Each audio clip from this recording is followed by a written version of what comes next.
So we must do two things, two great things together, to encompass that enormous new view that lies before us, but to encompass it within the framework of science, to see it within the whole categorical framework of science, and to see that these two are not separate, but that they are wedded. The bigness of the idea, the newness of the idea, the greatness of it is one with the structure of science, the structure of being itself. So each idea is, as we said, an open system. They are ideal open systems, ideas. They are not working anything out. They're not working anything out or having to come to grips with something that is needing to be dealt with, a supposed opposite. Where does that come into play on the level of Christian Science, really? That we would see that Christian Science now shows us, again, open systems, but here we can see that we have under consideration dynamic open systems. Systems that are being driven far from equilibrium, driven away from, we could say attracted from love's standpoint. Driven gives me a sense of life. Attraction gives me a sense of love. So here on the level of Christian Science, where we are experiencing what we experience, we are under the impact of that law of evolution. We're under the impact of the law of the Word as it has been set forth, as we have been talking about it, as a law of evolution that is governing our dynamic development, which is what? The dynamic development of consciousness. Everything that we see going on in the world, everything that looks material, is not material. Evolution is not material. Evolution is spiritual. And this is what the chapter, Science of Being, would show us. That eternal truth is changing the universe. I think she begins that chapter and talks about what is happening to thought and about invention, everything that's going on in the world, really, as the output or the impact of really the fundamental evolution, which is consciousness. Consciousness evolving. And so as consciousness evolves, our universe changes. Our universe looks different because we get a different interpretation of our universe, a higher and higher interpretation of that universe. And so we are approximating the complete and full and correct interpretation of that universe as the expression of love and love's idea. We see that what is breaking in on us, what's breaking in on consciousness, is all that we have seen from the standpoint of science, divine science, absolute Christian science. Now these ideal open systems, ideas, are coming and flooding and breaking in on the human consciousness, bringing the divine to the relative, bringing the absolute to the more relative. And so we begin to see in our universe those changes that are reflective of love and love's infinite idea of itself. So under the word in Christian Science at the point of A, then you see that we see that that sense of love as the holiness of being begins to break in. This is a very high idea, a high term, and it is, of course, the 7th term in the order of the 3rd degree. Again, I go through the 3rd degree with you, which is what? Wisdom, purity, spiritual understanding, spiritual power, love, health, holiness. Holiness. The holiness of love. So it's the pinnacle of the 3rd degree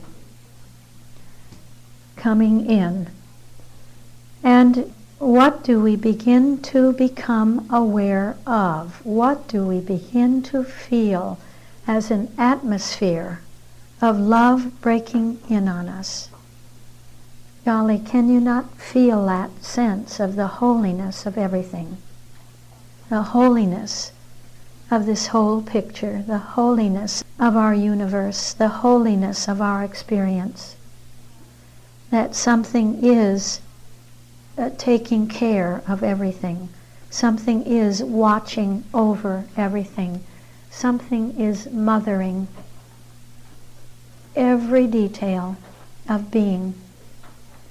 At every level where there can be a detail, at every plane where there can be a detail, love is the mother of that detail. Love is never separate from its object, cannot be deprived of its manifestation and object. Right here, right now, in this experience. So we feel that there is overall a great holiness going on with us and with our universe, with the evolution of every individual consciousness, with the evolution of our universe and its consciousness, that we can take the standpoint of love, that we can drop our fretting, drop our sense of anxiety, drop our sense of the belief that two things are going on, that something else beside divine love can ever go on. And I encourage you to do that and to wean yourself away from the television, from the radio, from the newspaper, from the news magazines, from everything that would attract you in a way that is not an attraction toward wanting to know what love is and what love is doing and how love operates in our universe, in our world, in consciousness. Begin to turn away from that. Begin to look into that which we have been looking into, and to love the fact that love is love, and that love has an idea. That means love has a plan. The human mind cannot figure out, cannot ferret out that plan. You can't do it with the human mind.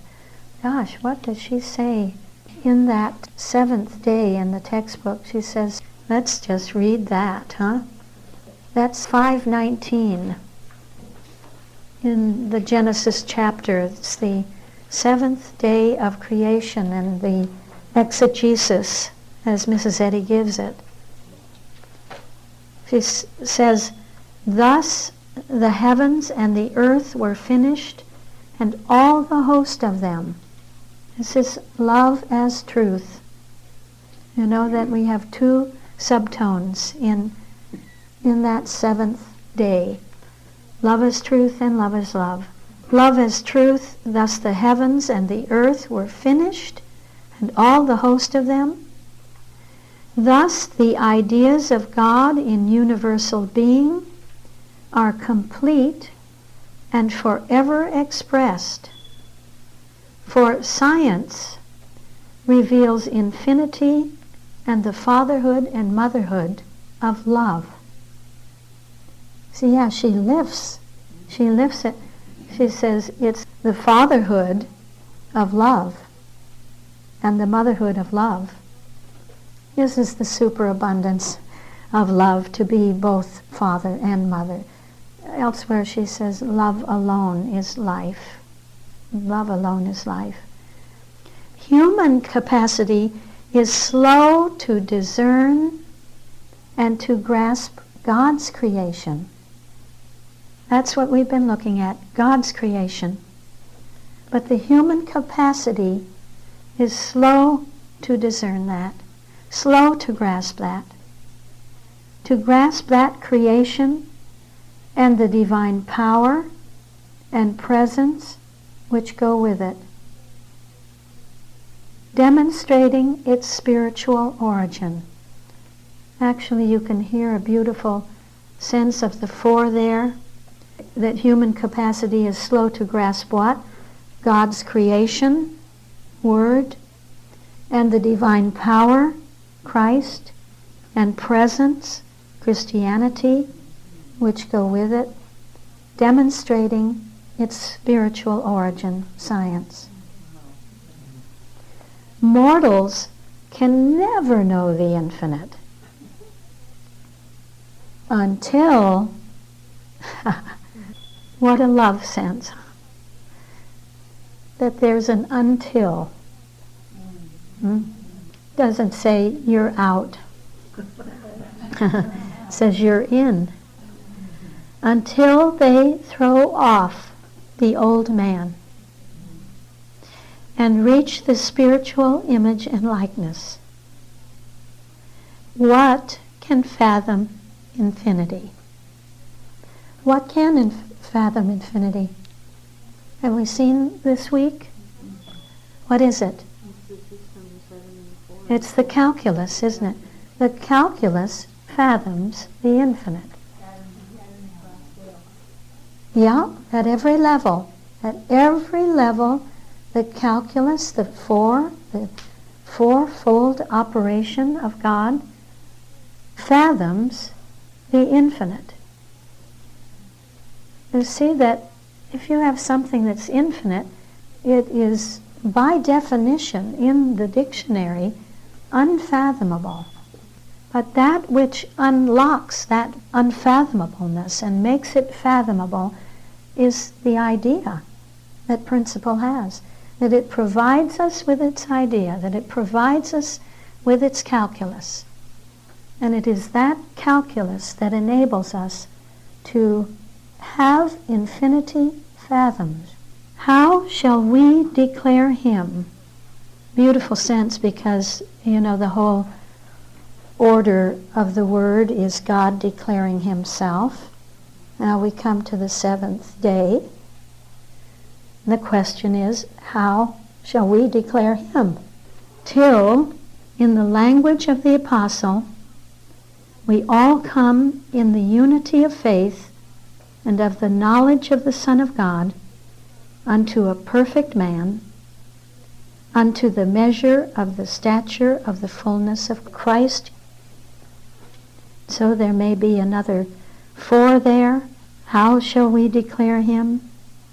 We come in the unity of faith and of the knowledge, touch of the Word, knowledge of the Son of God, touch of the Christ, unto a perfect man, Christianity. You hear that coincidence, coincidence, coincidence. That's what I, the Christ, am asking for. That's what I am working toward. That's what the calculus is working out. That coincidence, it's the Christ calculus, the 4, working out the coincidence of God and man till we come to the point of love in that calculus to a perfect man, unto the measure of the stature of the fullness of Christ. Somehow a touch of science. The highness of the goal that we are approaching, that we are reaching. The highest goal that has been set for us, measure of the stature of the fullness of Christ. Having reached that, we declare God. We declare Him, because we are of the measure of the stature, the standard of the Christ man, and that's the standard of the 7 and the 4 and the 4. So, how did we get there? How did we get there? That beautiful sense of holiness and of the human capacity, being unable to achieve it, to discern it, to grasp it. But how do we grasp it then? We grasp it really with the very consciousness that we are seeing together and loving together and imbibing together this week. The consciousness of the 7 and the 4 and the 4, that we begin to declare Him. So I see that love breaks in on us as that atmosphere of holiness, as being an ever-present help, being all ministering. Love says, I'm coming to you as that which is always with you to help you, always ministering to you. Almost like a sense of love serving us. Love coming and serving us. Think of that. And then the Christ says, how do I see love coming to you? Love is coming to you as the attractive force of love. You hear that Christ always has to do with that attraction, that the force, a sense of the forcefulness of love, that I come to you as that which doesn't take no for an answer, will not allow you to deviate from the course, and I come to you as that attraction, and that means that I never tempt you. Because the claim of temptation is to be attracted away, to be attracted away from love, to be attracted away from that which is good and blessed and fulfilling and perfect in nature, and that which will bring us to a state of rest and peace and glory and so forth. Lead us not into temptation, but deliver us from evil. I actually never had quite seen that in the same way. It hadn't been terribly clear to me about that temptation until I saw it in the light of the Christ, in the light of that sense of love being the attractive force, a force from which we cannot be tempted away from, and which would never lead us anywhere in any way except to the goal of love. So love comes and we become aware that something in being is adapting itself to us. It's adapting itself to us. Isn't that beautiful? How can you not feel love if you feel that there's something that is adapting itself to your need, to your individual evolution? Love comes as supporting, therefore, the struggling heart. So that within us which is struggling to do the right thing, to go in the right direction, to achieve the highest goal, is supported by love, being supported. It comes as meeting. There's a meeting of the human need. The true human need, the need that love knows that you have, is your true human need. That which love knows you need, that is what love meets. That is what love is taking care of. And it doesn't meet anything else. It doesn't meet what you think your human need is. It meets the need that love knows you have and need to meet within the whole plan of love for your life, for your individual life, and it will set that goal to meet that need, which will bless you and bless everyone and bless the whole universe. When we have our real need met, it's a blessing for the whole universe. It isn't a selfish thing. It's a universal thing to love. It's something about the plan of your life. It seems to be just about the plan of your life, but actually the plan of your life is nested in, embedded in the plan of the collective and the universal. The whole plan of being, the whole plan of salvation that love has. I love that there's a plan of salvation. I don't think that's religious at all. I think it's eminently spiritual and divine, and Paul speaks about it somewhere in Romans, where he speaks about this plan of salvation, this universal plan of salvation that love has for each and every one of us. And so if we overlay the tonality of Christianity over all of those ideas of how love is coming to us, we get those ideas that perhaps give us a touch of Christianity, that love is imparting all good. We begin to feel that something is imparting something to us, and it's good, it's all right, everything is good. Love is bestowing, love is giving all, that we are just under the gifts of love. And then we see that in this atmosphere of love, as we just feel imbued with love coming to us. We don't feel that way all the time, do we? No. But don't we have more and more of those moments, those glorious moments where we feel everything is love. Love is breaking in. Love is working. Everything is all right. These are moments of the gifts of love where we feel that all things are working. Everything is working together for good. That's the atmosphere. It's where I feel I'm a partaker. I'm taking part in a universal design, in a universal plan of love. It makes man a partaker. Here we are back at Romans again.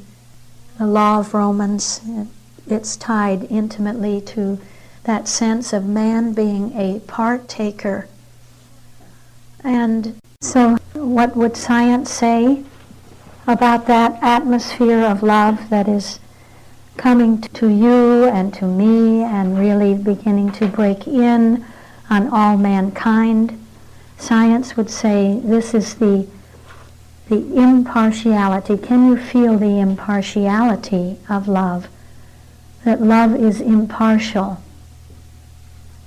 It is universal. So we feel the universality of love, that we can't experience fulfillment and peace and rest in a vacuum, that it belongs to our whole universe.